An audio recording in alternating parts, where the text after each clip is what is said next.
Welcome to UIN with Ebony Elizabeth, Brooklyn Alexander, Leslie Brewington, and Alexander Caden.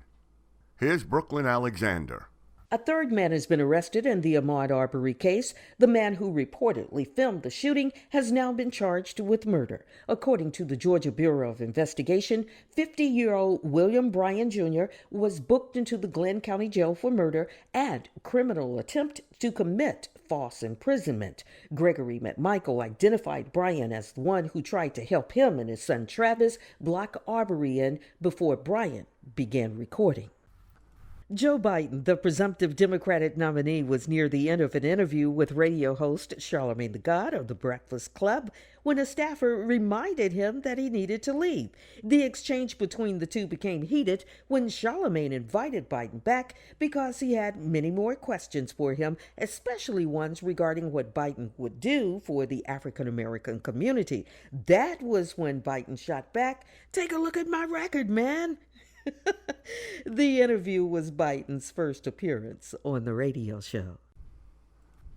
President Donald Trump says places of worship are essential and must reopen immediately. The nation's commander-in-chief has threatened to override governors who failed to follow the new federal recommendation, which, by the way, is voluntary. He called it an injustice that liquor stores could reopen, but churches could not, stating governors could call him with questions, but they shouldn't expect any success with the call. Though he has threatened to override the governors, Trump lacks the authority to do so.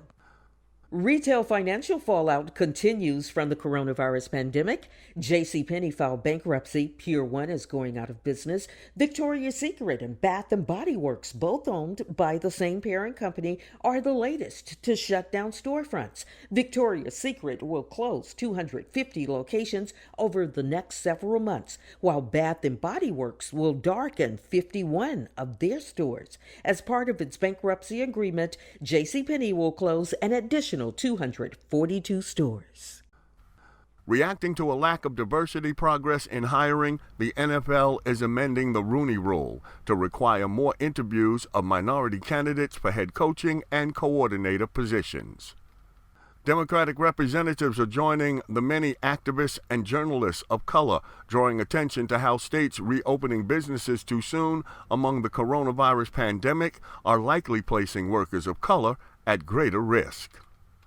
The country is taking a census. The 2020 census is a population count of every person living in the United States and its 5 territories as of April 1st. Households across the country have begun receiving invitations to respond to the census. Results of the 2020 census will shape how billions of dollars in federal funds are allocated to communities for critical public services such as healthcare, education, infrastructure, and public safety. The results of the census also determines the number of seats each state will have in the U.S. House of Representatives and are used to draw congressional and state legislative districts. The 2020 census will be the 24th time the nation has counted its population, and it'll be the first time everyone can respond online, by phone, or by mail. If you'd like more information on the census, visit the website 2020census.gov.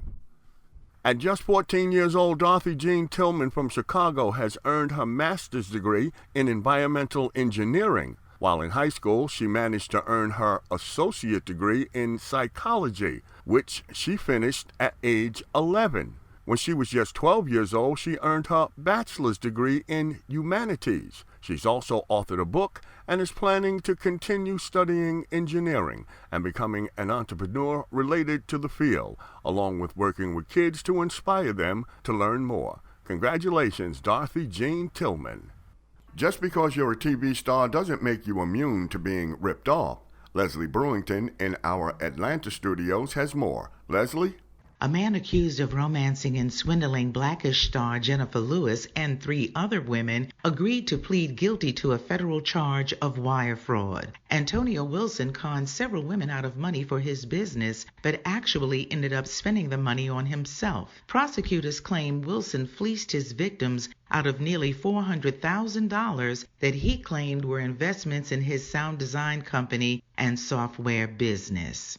A Black Atlanta woman who had COVID-19 gave birth to healthy twin babies while in a coma. Monique Cook was 8 months pregnant with her twins when she tested positive for the virus. While in a coma, she had to undergo an emergency procedure and gave birth to the healthy twins. For UIN, I'm Leslie Brewington. I hope this doesn't come back to haunt her, but Atlanta's Democratic Mayor Keisha Lance Bottoms admitted Georgia's reopening during this pandemic wasn't as bad as she thought it would be. Keisha was highly critical of Georgia's Republican Governor Brian Kemp's plan to allow Georgia businesses to reopen earlier than federal guidelines recommended, but she now concedes that the result of the reopening hasn't been as catastrophic as she anticipated. Here's Ebony Elizabeth. Coronavirus patients report a strange new symptom, an electric sensation throughout the body. Doctors say it may be one of the last symptoms patients feel when fighting the disease. A Baltimore police officer has come under fire after a video shows him intentionally coughing around black residents of a public housing complex. His behavior falls in line with white supremacists, encouraging members who contract the deadly virus to spread the contagion to blacks, cops, and Jews, according to the FBI. Omarosa Manigault Newman was dealt a blow by a federal judge after her motion to dismiss a lawsuit filed by the Department of Justice against her last summer was denied. In an order filed by a U.S. District Judge, the former White House Office of Public Liaison Director of Communications lost a bid to have the DOJ's June 2019 complaint seeking a $50,000 civil fine against her tossed. The U.S. District Court for the District of Columbia didn't elaborate on the reason why her motion was dismissed. Alongside discussions of her own national political ambitions, former Georgia gubernatorial nominee Stacey Abrams is into elections outside of her home state, endorsing the campaigns of 7 Democrats vying for the U.S. Senate seats in Arizona, Colorado, Kansas, Maine, Mississippi, North Carolina, and South Carolina. A growing number of contenders to be Joe Biden's vice presidential nominee have indicated that they've advanced to a round of intense vetting, suggesting that a shortlist for the slot is taking shape.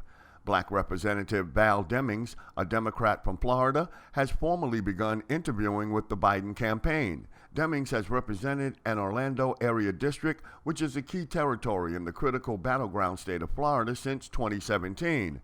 Earlier in her career, she was the police chief of Orlando. She also served as a House manager during the Senate impeachment trial of President Trump.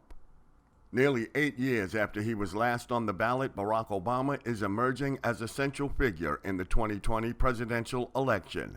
Democrats are eagerly embracing Obama as a political wingman for his former vice president.